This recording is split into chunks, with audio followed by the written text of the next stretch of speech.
प्रथमे करूं गुरु वंदना, द्वितीय आदि गणेश, तृतीय सुमिरू मां शारदे, मेरी कंठ करो प्रवेश। श्री गुरु चरण सरोज रज, निज मन मुकुर सुधारी, वरनौ रघुवर विमल जसु, जो दायक फलचारी। श्री गुरु महाराज के चरण कमलों की धूली से अपने मन रूपी दर्पण को पवित्र करके श्री रघुवीर के निर्मल यश का वर्णन करते हैं, जो चारों फल धर्म अर्थ काम और मोक्ष को देने वाले हैं। जय श्री राम, जय हनुमान। राम का वन गमन हुआ, शुरू हो गया।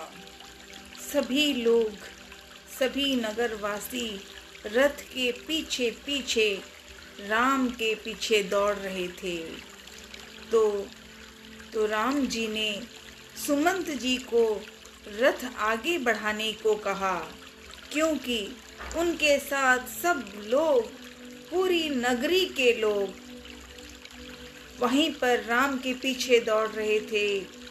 तो सीता माँ, लक्ष्मण और विशेष तौर पे सरयू नदी ने आगे की ओर बढ़ना शुरू कर दिया। राम जी साथ हैं, फिर सीता और फिर लक्ष्मण। तो धीरे धीरे ये कथा हुई। कल हमने इस विषय पर, बहुत दुख होता है जब वो पढ़ना पड़ा, तो वहाँ पर आगे बढ़े। अब राम इस दृश्य को देखकर विचलित हो गए, दुखी हो गए, आंसू बहने लगे उनका।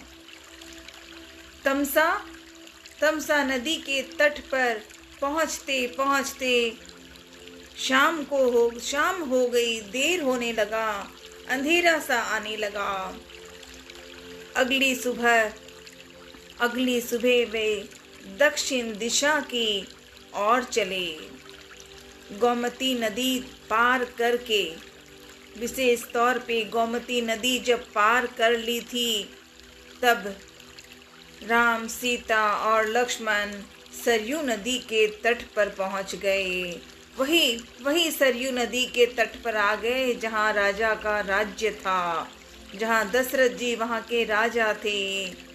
महाराज दशरथ के राज्य की सीमा वहीं समाप्त होती थी, सरयू नदी के पहले तक ही।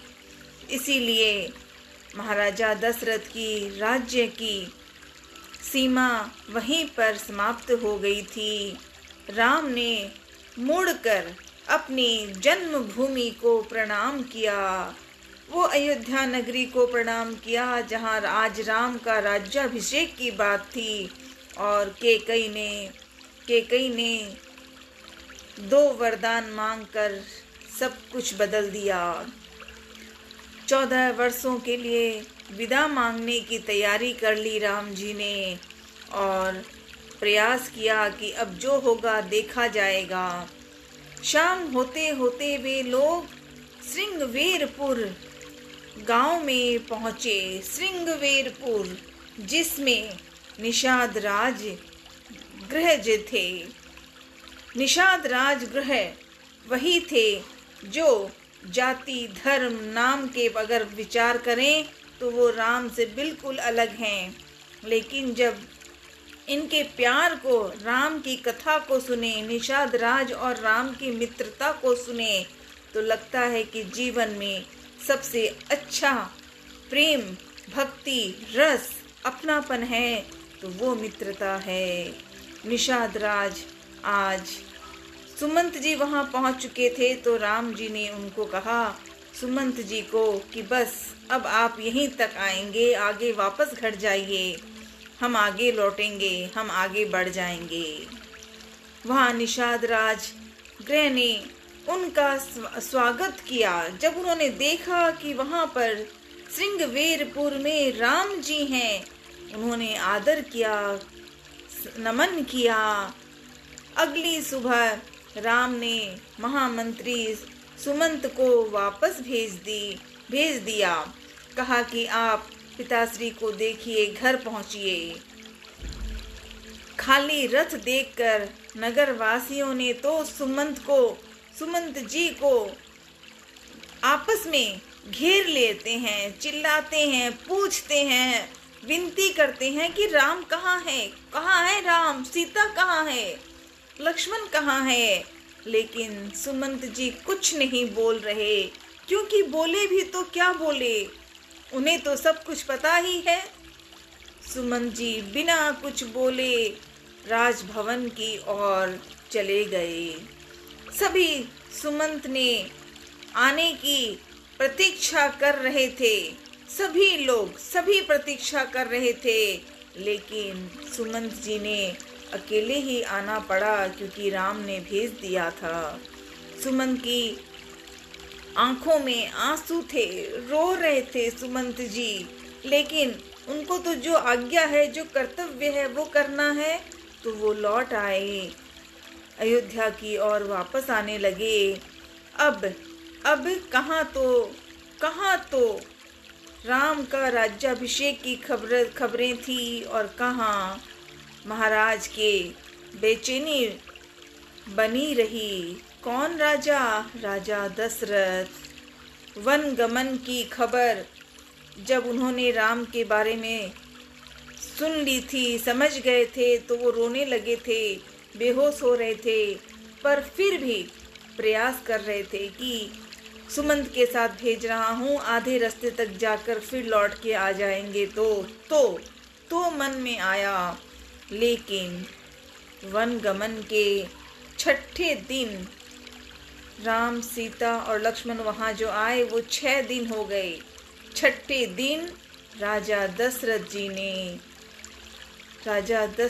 ने प्राण त्याग दिए। राम के वन गमन की बात ऐसी हुई कि दशरथ जी 6ठे दिन बाद यहाँ से हमेशा के लिए यहाँ से चले गए। अगले ही दिन मुनि वशिष्ठ जी ने मंत्री परिषद में सभी को कहा कि राजगद्दी खाली करनी होगी, खाली नहीं रखनी है। इसीलिए सभी को यही राय दें कि भरत को अयोध्या की घटनाओं को बताए बिना कुछ कहे सिर्फ उन्हें तत्काल अयोध्या आने की खबर दें। ये कहा।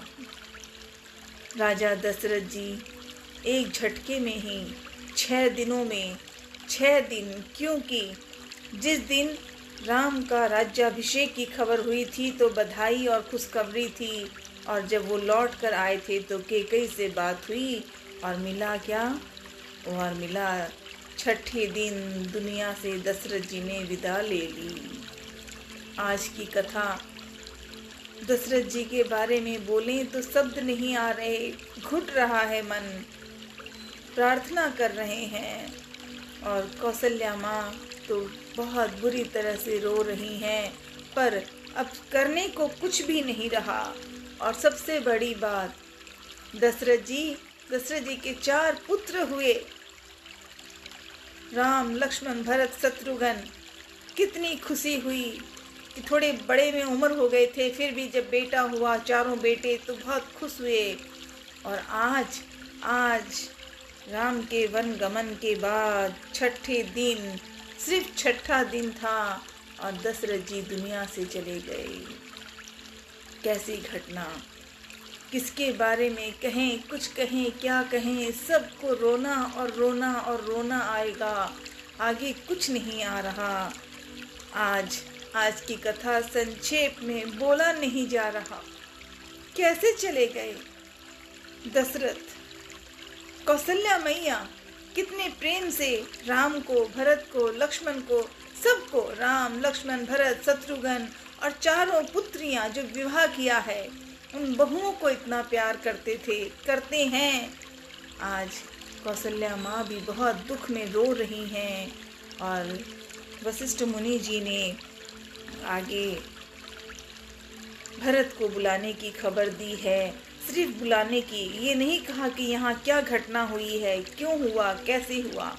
सिर्फ इतना कहा कि तत्काल जल्दी, झटपट जल्दी हो करके अयोध्या आओ। क्या है, क्या करना है, ये अगली कथा।